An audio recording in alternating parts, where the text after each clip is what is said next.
Miren a este influencer chino. Este influencer chino es un caso bastante extraño. Ahí está tomando alcohol, lamentablemente momentos antes de perder la vida. Es un caso muy raro de un influencer de la versión TikTok, pero allá en China, donde después de tomar esas 4 botellas de licor chino, por cierto, durante un en vivo perdió la vida. Miren, muy duro, muy duro este tema.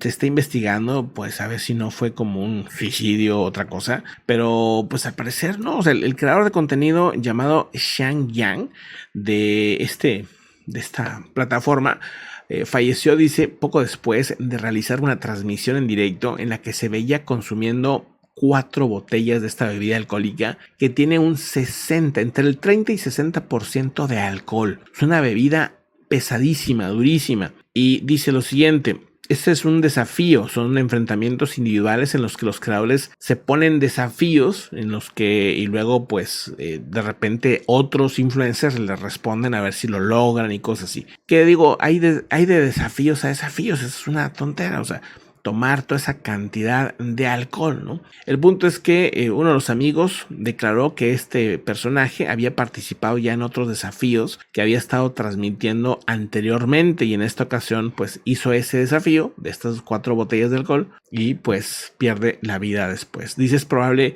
que el fallecimiento de este personaje se sume otra vez al debate de las prohibiciones que se quieren hacer a ciertos temas, sobre todo a retos o desafíos que pongan en riesgo la vida de la gente. Pues bueno, ahí está el tema, un asunto curioso, ¿no? Que sucedió allá en China. Ahora, vamos a otro tema también muy interesante, un tema tecnológico. Hay 3 fases en las inteligencias artificiales. La primera fase ya la pasamos y la hemos tenido aquí en el planeta desde hace mucho tiempo. Fases de donde una inteligencia artificial pues puede, por ejemplo, jugar contigo a ajedrez. Ese tipo de inteligencia artificial existe desde hace muchísimos años, bueno, desde hace décadas. A ese tipo de inteligencia artificial se le llama inteligencia artificial estrecha o ANI, que es la categoría más básica, que no tiene ningún riesgo, que no tiene ningún problema. La categoría conocida como ANI, Artificial Narrow Intelligence, se le llama así porque se enfoca estrechamente a una sola tarea, en jugar ajedrez, por ejemplo, o utilizarlas pues para máquinas, para hacer automóviles, cosas así. O sea, vas a hacer esto, o esto, o esto, o esto. Tienes estas opciones y pues ya le dan varios parámetros para que los vayas haciendo, ¿no? Una ANI puede igualar o superar la inteligencia o eficiencia humana, pero nada más en una área específica.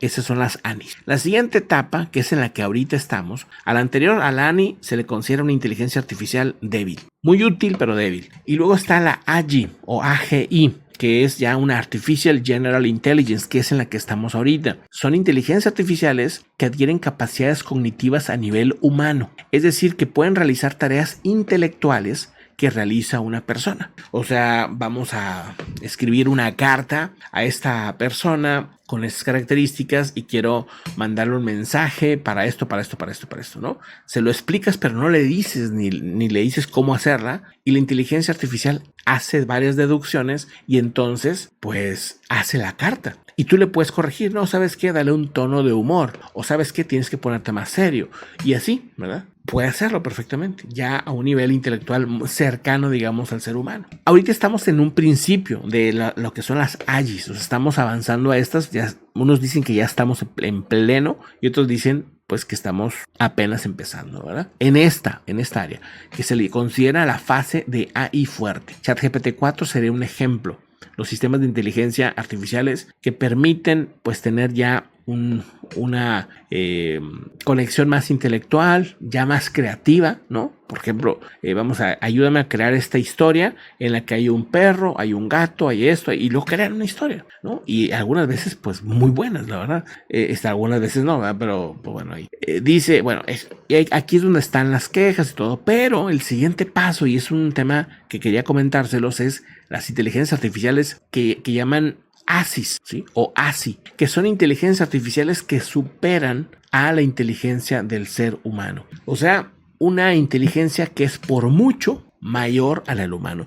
Y hacia allá es donde temen, ¿no?, que podamos llegar, ¿verdad? La preocupación de los científicos informáticos es que se logre crear una inteligencia tan inteligente, vamos, ¿no?, que se le va a llamar superinteligencia. El filósofo de la Universidad de Oxford y experto en inteligencias artificiales llamado Nick Bostrom define una superinteligencia como un intelecto que es mucho mayor que los mejores cerebros del ser humano. O sea, vamos, es mucho más que un Einstein o que un Tesla o que un Nicolás Tesla y así, ¿no? O sea, son mucho más allá de un genio, ¿no? Dice, los humanos, para ser ingenieros, abogados, enfermeros, etcétera, dice, tenemos que estudiar años. Una AGI podría escalar, por ejemplo, a médico o a ingeniero o al tema que tú quieras en segundos, ¿no? Esa inteligencia se actualiza y puede, ¿no? Y si llegáramos a eso, podría actualizarse de manera impresionante, ¿no?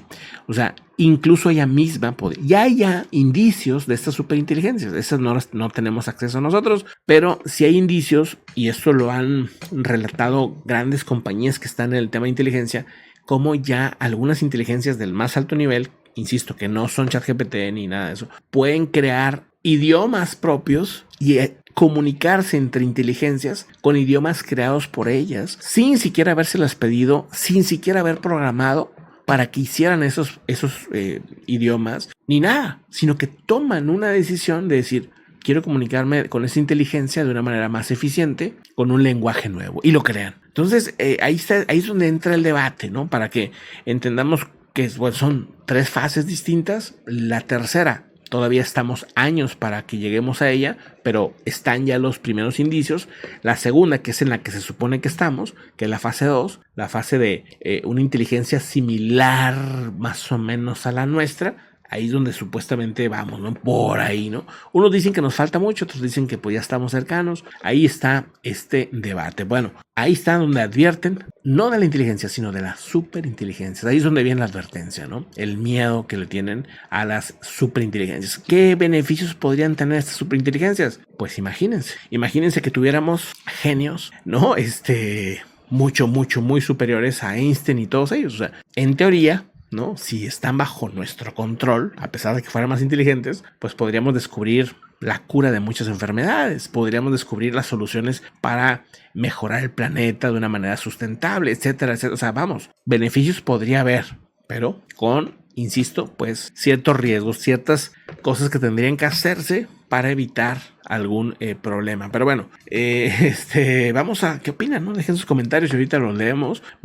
Y también, si no se han suscrito, pues suscríbanse, los invito a que lo hagan. Y bueno, pues aquí nos estaremos viendo todos los días. Tenemos en vivos, tenemos reportes de lo que pasa en el planeta. Vamos al siguiente reporte.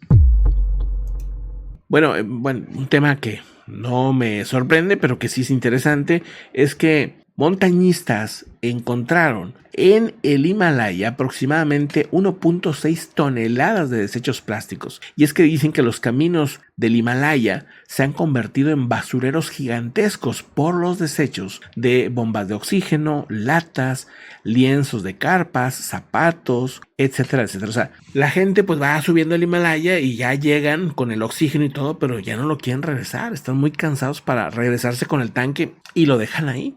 Y van dejando cosas y cosas y cosas. Pues sí, si eso lo multiplicas por miles de montañistas por años y años, pues la contaminación cada vez es más grande en estas regiones. Dice, es un auténtico vertedero. Dentro de cada roca aparecen un montón de bombas de oxígeno, latas de lienzos de carpas, zapatos, algo realmente absurdo, dice Luke Boisnard, desde Nepal, al volver del primer intento de escalar el Makalu de 8.485 metros, donde espera subir pronto. Dice, el objetivo de este director de empresas de 53 años, con muchos años como montañista, es descontaminar las cumbres que dice se han convertido en basureros gigantescos. El nombre de la operación de este proyecto es Himalayan Clean Up, o sea, pues básicamente limpiar el Himalaya, ¿no? La expedición de Makalu comenzó en marzo y fue su segundo intento tras subir el Everest en 2010. Paralelamente, dice, otro miembro de la asociación acaba de regresar del Annapurna de 8,000 metros y así andan pues visitando lugares y recogiendo basura. Los dos hombres, ayudados por una decena de sherpas, trajeron de vuelta, fíjate, en 2 ascensos, en 2 ocasiones que subieron, trajeron de vuelta 3.7 toneladas de residuos, de los cuales 45% era plástico, 1,100 kilos en Makalu, 550 kilos en Annapurna y lo demás pues directamente en el Himalaya este. El punto es que pues están tratando de advertirle a todos los montañistas que dejen de estar tirando basura y que al contrario pues recojan basura, ¿no? De la que van viendo ahí para ir limpiando el Himalaya y que esto se pueda disfrutar a largo plazo, ¿no? Dice, se arrojan mucha basura, que esto ha sido desde hace 200 años que se está tirando basura a esa región, así que pues ahí se acumula muchísimo grado. Y es que ves, por ejemplo, imágenes como esta, vean toda la lista de montañistas que van ahí avanzando. Esto en toda la época que hay para subir este tipo de montañas, pues imagínate, ¿no? Toda la cantidad de basurita, de basurota que se va quedando en esas regiones. Pues bueno, tremendo. Un tema también que me pareció interesante comentarles el día de hoy. Bueno, pues vamos a otros asuntos importantes.